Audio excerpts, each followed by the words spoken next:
egunon, zeuzen esateatikan, Lourdes eta Edurne, kantu kalejirako partaideak ego. Gaur ere bildu zaten, nahiz eta egualditia ez izan oso...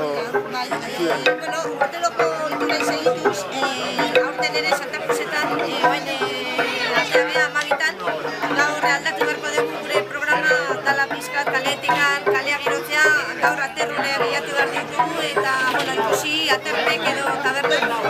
Eta, segituko dugu, aguantatzen dugu bitarten. Hori da, jende alkartzea besteko eta kaleak girotzea ere, bai. Eta eo zine kanta ezakela, eta gaina kontua ondo pasatzea gala.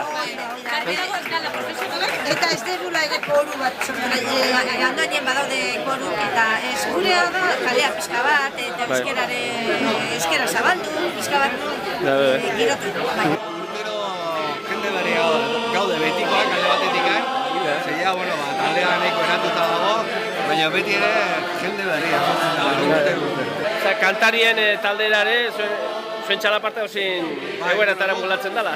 Batez ere betiko kantuak eta formatuak esan dezagun, espata dantza, kalejirak eta olakoak horiek magiz bigu orduan da, aurrokarekin batera lan egin dugu, desiente, eta horatzen gara.